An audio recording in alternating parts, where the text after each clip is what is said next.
Драги браќа и сестри и пријатели и оние кои ме следат, ве поздравувам овој саботен ден и ви посакувам обилни Божји благослови. Да се чувствуваме пријатно во Божјиот дом и да се поучиме од Божјата реч. Насловот гласи: што значи да се покаеш?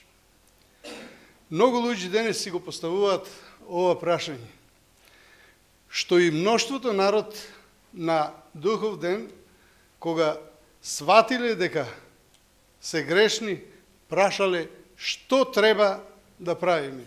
Ќе прочитаме од Дела апостолски, 2 глава, 37 и 38. И еве што кажува. Кога го слушнаа тоа, им се растреперија срцата и му рекоа на Петар и на другите апостоли: луѓе, браќа, што треба да правиме? А Петар им рече: покајте се, кој од вас и се крсти во името на Исус Христос за проштавање на гревовите. Кога го слушнале, вика, тоа, им се растреперија срцата. Дали, браќа и сестри, нас ни треперат срцата кога го слушаме зборот покајте се? Дали живееме според Божјата реч? Дали сме целосно предадени на Исуса Христа? Вика: и крстите се во името на Исуса Христа. Што значи да се крстиме во името на Исуса Христа? Целосно да му го предадеме нашето срце на Исус Христос, да го примиме Исуса Христа во нашиот живот, да тој живее во нашиот живот. Првите зборови, како што прочитавме, што ги изговорил Петар, биле: покајте се. Што значи да се покаеш? Тоа значи целосно да се промениш. Зборот да се покаеш, тоа значи да се промениш во совеста и во својот правец на живот. Човек кој се покајал го менја начинот на живот. Значи, едноставно, кога ќе го примиме Христа, ние го менјаме начинот на живот. Кога човек се кае, тогаш самиот себе се гледа во својот грев, а единствена надеж е Исус Христос. Единствено преко неговата пролеана и чиста крв имаме пристап кон Бог. Човек не може да дојде до вистинско покаяние ако прво не си ја виде својата грешност. Значи, мораме да си ја видиме грешноста, дека сме грешни. И да се покаеме. Да си го увидиш гревот е потребно, но човек може да си ги види грешките и никогаш да не се покае. Има многу записи во Библијата за луѓе кои вистински не се покајале. Примерот со Јуда, кој го мачела совеста за тоа што го издал Исуса. Ќе прочитаме во Матеј 27:4.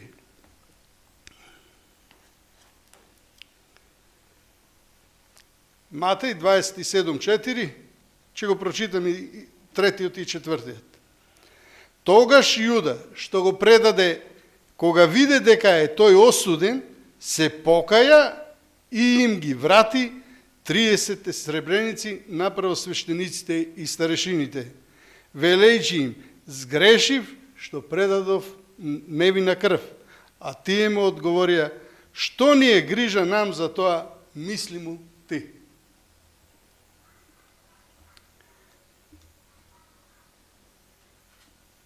Кога го виде, вика, дека е осуден, се покаја. Дали вистински се покајал Јуда? Ако вистински се покајал, нема да биде запишено тука: отиде и се обеси.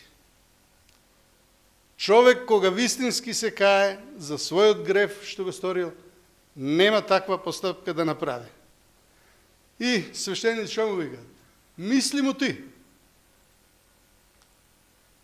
Опасни зборови. Секој за својот греф треба да си мисли што го направил. Отиде и се обеси, што значи почувствува вина за својот греф, но не се покаја од срце и од душа да па отиде и се обеси. Во денешно време можат да се излечат сите болести, но човек треба прво да ја запознае својата болест, а потоа да се лечи. Така да никој не повикува пожарна, ако не стварно е уверен дека нешто гори или нешто е запалено. Никој не вика за помош ако не се наоѓа во опасност. Не верувам некој да повика полиција ако претходно не е нападнат. Исто така, никој нема да го побара Бог и да се кае за својот греф пред да дознае дека е грешник и осуден на пропаст. Проповедањето на апостол Павле го довело римскиот управител Феликс до страв. Ајде ќе прочитаме од Дела, 24 глава, 5 стих.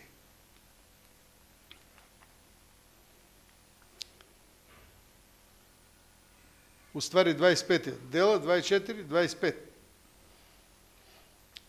А кога Павле зборуваше за правда, за воздржување и за идниот суд, Феликс се уплаши и одговори: сега оди си, а кога ќе најдам време, ќе те повикам. Многу луѓе денес, кога им кажуваме за Исуса, за Бог, оди вика, не сакам сега овој момент да слушам. Исто го сторил и Феликс. Оди вика, доста ми е. Го фатило страв. Но сепак, дали Евангелието е страв? Евангелието, браќи и сестри, е радосна вест, бидејќи тоа ни носи спасение преку зборовите кои се напишани во Библијата, самиот Исус кој ги изговорил многу зборови и кажал дека тој е пат, вистина и живот и дека само преку него можеме да бидеме спасени од овој зол свет. Покајанието не е страв. Можат нас да ни поминат морници или трпки додека слушаме некоја проповед. Но дали е доволно само со тоа да го осетиме? Се дури така мислиме, ние ќе бидеме робови на злото. Некои мислат дека е доволно да се крстат и да се обратат, но се додека не се покајат за својот греф, нема да им помогне никаква црковна церемонија. Дури нас ни молитвата нема да не спаси. Крштевањето и молитвата се христијански знаци на послушност, но се додека не се покаеме од срце, нема да ја избегнеме осудата. Еден камен кога ќе го скршиме, не го менува составот. Туку што се прави? Се добиват повеќе камчиња. Но секое камче пак ја има онаа цврстина како самиот камен од почетокот што бил. Вистина е дека човек не може да се покае само од себе, ако Бог не е загрижен за него или за нас. Што значи да се покаеш? Да се покаеш значи да се обратиш вистински кон Бог без двоумење. Кој се двоуми, никогаш нема да се покае. Верувањето кое ни дозволува и понатаму да живееме во гревот, тоа не е покаяние, тоа не може да не одведе во небото. Човек кој се кае, ќе го мрази гревот, како и самиот Бог. Бог го мрази гревот, а грешникот го сака. Треба исто и ние да го правиме. Да го мразиме гревот, а грешникот да го сакаме, али самите ние, нели, во целост треба да го замразиме гревот, па да бидеме покаяни. Покаянието е стварно напуштање на гревот, а прифаќање на Бога. Ако дошло до вистинско покаяние, тогаш човекот кој ги лажел своите купци, ќе му врати дупло како Захеј. Жена која клеветела или озборувала, ќе ја затвори својата уста. Нема никогаш повеќе да ја отвори и да лажи и да клевети. Покаянието нема да му дозволи на човекот да и понатаму со умисла да греши и стално да живее во грев. Напуштањето на гревот значи приклучување кон Бог. Да видиме што е вистинско покаяние. Ќе прочитаме од Патот кон Христа, 22 страна. Во покаянието е вклучена жалост поради гревот и одвојување од него. Ние нема да го отфрлиме гревот ако не ја увидиме неговата расипаност. Се додека нашето срце не се откаже од него, нема да има никаква вистинска промена во нашиот живот. Мнозина не успеваат да ја сватат вистинската природа на покаянието. Тие жалат затоа што грешеле и дури привидно се менуваат само затоа што се плашат од последиците на своите лоши дела. Но тоа не е библиско покаяние. Тие се жалат на страдањата наместо на гревот. Таква била болката на Исава кога сватил дека за секогаш го загубил првенството. Валам уплашен од ангелот кој стоел на неговиот пат, со голем меч ја признал својата кривица за да не го загуби животот. Но тука нема вистинско кајање поради гревот. Немало промена на намерите, не се јавила одговорност кон злото. Откако го предал својот Господ, Јуда Искариотскиот извикал: јас грешив, го предадов, предадов невина крв. Ќе видиме сега што е вистинско покаяние кај Давид. Давидовата молитва, откако паднал во грев, покажува како треба да изгледа вистинска жалост поради гревот. Неговото покаяние било искрено и длабоко. Значи, покаянието било на Давид искрено и длабоко. Во молитвата не вложувал напор да ја намали својата кривица, не покажувал желба да ја избегне казната што му се заканувала. Давид ја увидел големината на својот престап. Сватил дека ја изволкал душта, се гнасел од својот грев. Не се молел само за проштавање, туку и за исчистување на срцето. Копнеел за радоста на светоста, за обновување на хармонијата и заедницата со Бога. Вака проговорил со неговата душа. Во Псалм 32:1-2. Среќен е оној на кого престапот му е простен, чиј грев е покриен. Среќен е човек кого Господ за грев не го обвинува и во чиј дух нема измама. Во Псалм 51, од 1 до 14, еве уште што пишува. Смилувај ми се Боже. Ова е таа видова молитва за покајанието. Смилувај ми се Боже според Твојата верна љубов, според Твојата голема сочувствителност, избриши ги моите беззаконија. Зашто и јас ги знам своите престапи. Дали си ги знаеме, браќи и сестри, своите престапи? И ако сме овде во црквата, ние сигурно имаме нешто тајно, некој греф кој не маче, што не сме толку духовни. Зашто јас ги знам своите престапи, мојот греф постојано ми е пред очи. Еве, искрена молитва од душа и од срце. Мојот греф ми е постојано пред очи. Како на самиот Јуда, кога го издал Исус. Ама не се покајал, туку отишол и се обесил.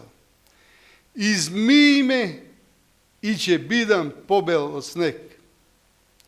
Создај ми чисто срце. Боже, и здравиот дух обнови го во мене. Не отфрлај ме од себе. И светиот свој дух не одземај го од мене. Врати ми ја радоста на Твоето спасение и бодар дух подари ми, за да ме одржува. Спаси ме од вината за крв, Боже, Боже, Спасител мој. Господе, отвори ми ја устата и таа ќе ја објавува Твојата слава. Какво прекрасно се молел Давид. Зашто јас ги знам моите престапи. Стално ми се пред очи. Создај ми чисто срце. Не ми го одземај духот, обнови ми го духот. Дај ми ја радоста пред тоа што имав. Кога човек е грешен, тој е ожалостен. Стално му е во мислите и му се врти тоа во мислите дека сторил нешто. Пример, некој убиец. Не може да го сокрие он тоа. Колку и да е таинствен, една ден ќе го исповеда на некој дека убиство направил. Или па јавно ќе го дознаат бил како.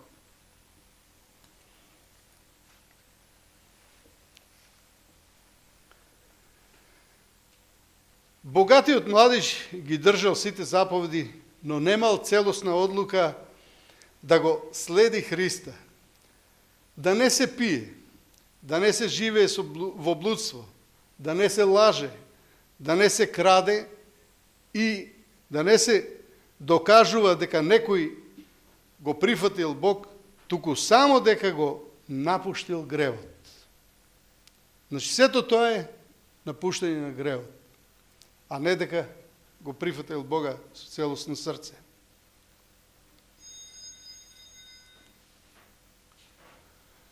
Покајанието ги уклучува и двете: напуштање на гревот и прифаќање на Бога. Денес сме поносни со нашата духовност и нашата религиозност, но човек не може да стои на гробот на својот најмил и да остане без чувство. Исто така не можеме да дојдеме на Голгота и да го разбереме нејното потполно значење, а да останеме рамнодушни. Мораме да осетиме љубов, срам и скршени срца. Еден службеник од осигурителен завод обично го завршувал своето излагање со овие зборови: не брзајте со одлуката, размислете уште до утре, пак јавете ми кога ќе се пробудите, ако се пробудите. Какви зборови!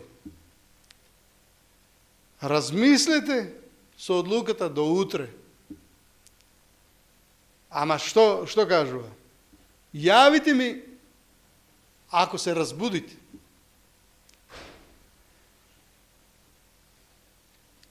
Бог никаде не ни обеќа дека ќе имаме ново утро. Дека ќе можеме да се покаеме. Покајанието не може да се одложи со потполна сигурност дека ќе имаме друга можност да се покаеме. Без сумња, некои од нас ќе се покаат сега или никогаш. Конечно смртта ќе ни ја земе секоја можност за покаяние и избирање меѓу духовниот живот и вечното проклетство. Како можеме да се поиграваме со Бога и со времето? Да се покаеме сега додека Царството Божие ни е на дофат. Зошто треба да се покаеме? Затоа што човек треба да биде будела, а да не ја свати Божјата осуда озбилно. Не се знае што е точно пекол, ама знам дека тоа е голема оддалеченост од Бога и од сутност од Него.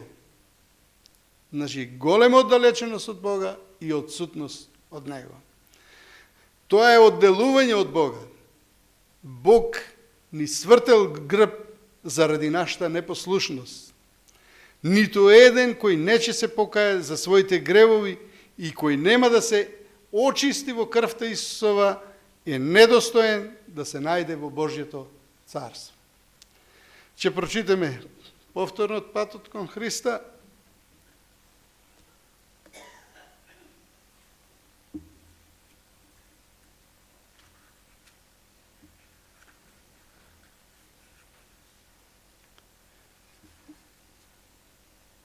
Ти кој во срцето копнееш за нешто подобро од она што може да ти го пружи овој свет, препознај го, тој копнеш како Божја порака упатена на твојата душа. Моли го да ти даде покаяние, да ти го открие Христа со сета негова неизмерна љубов, со неговата совршена чистота. Во животот на Спасителот кулминирале начелата на Божиот закон, љубовта кон Бога и кон ближните. Доброчинството, несебична љубов, тоа било живот на неговата душа. И дури кога ќе го посматраме него, кога светлината од нашиот Спасител ќе не осветли и нас, тогаш ја гледаме грешноста на нашите собствени срца. Не можеме да си ласкаме себе си, како што го правил тоа Никодим. Дека животот ни е чесен, моралниот лик безпрекорен. И да мислиме дека не мораме да ги понизиме срцата пред Бога како обични грешници. Но кога Христовата светлина ќе ги осветли нашите души, ќе видиме дека сме нечисти, ќе сватиме дека нашите побуди се себични, дека непријателството кон Бога извалкало секое наше дело.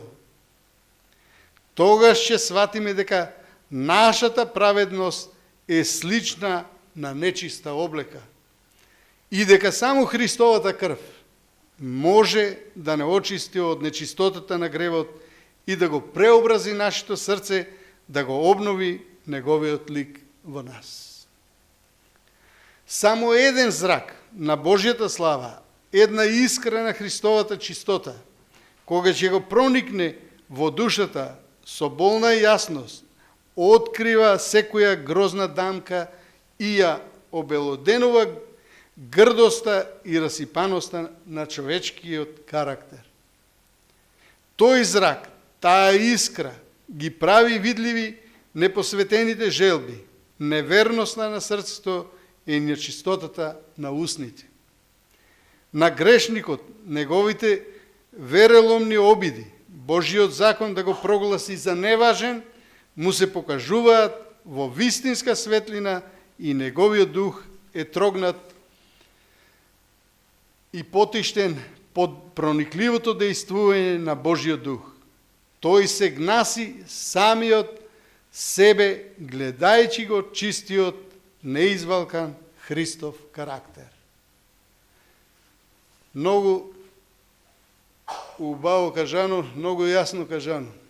Дали се гнасиме од оноа што сме го сторили, од нашите гревови, да се огледаме на Христовиот карактер, на Христа целосно да се огледаме како тој живеел на земјата и како го води човекот од ден во ден кон се поголема и поголема победа од гревот.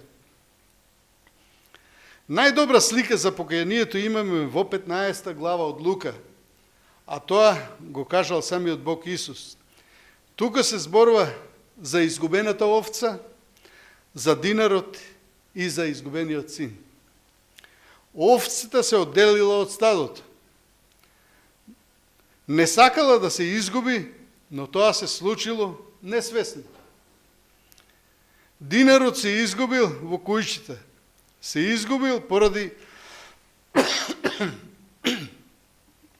непажња на некого. Можеби некој е изгубен во вашиот дом или во вашата куќа или во вашата црква поради ваша непажња. Нека Бог ни помогне да го пронајдеме. А кога синот се изгубил, тогаш тоа била негова собствена кривица. Бил изгубен уште пред да ја напушти татковата куќа. Бил бунтовник.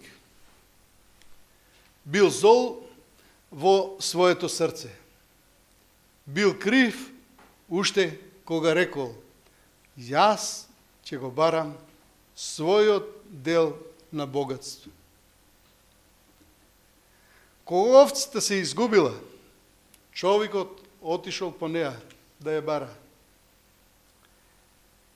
Кога се изгубил динарот, жената го барала. Но кога се изгубил синот, никој не отишол да го бара.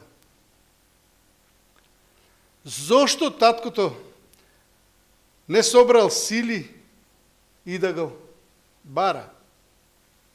Затоа што синот му бил човек слободен. Се додека човекот не се одрече од својата собствена волја и не му се скрши срцето да се покае и да се врати во домот кај таткото, ништо не може да се стори за него. Значи, човек кој не сака да се покае, никогаш Бог не го повикува со сила. Ќе прочитаме на крајот од Тимотеј и од Евангелие по Јован. Прво послание до Тимотеј 1:15. Верен е тој збор и достоен е сосема да се прифати. Христос Исус дојде во светот да ги спаси грешниците, меѓу кои сум прво и јас. Значи, верен е тој збор и достоен и сосема да се прифати. Значи, Христос Исус дојде во светот да ги спаси грешниците, меѓу кои сум прв и јас. И од Евангелие по Јован,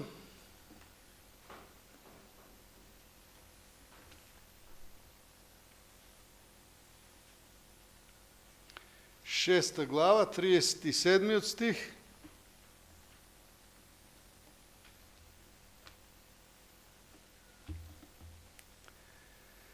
Се што ми дава Отецот, ќе дојде кај мене.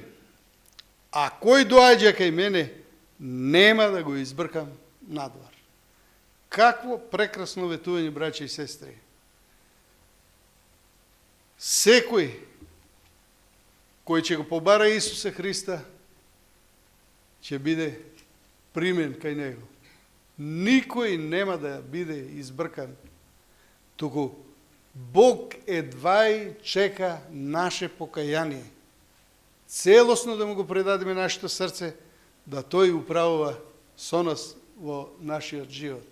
И нека на Него му е слава во веки векова. Амин.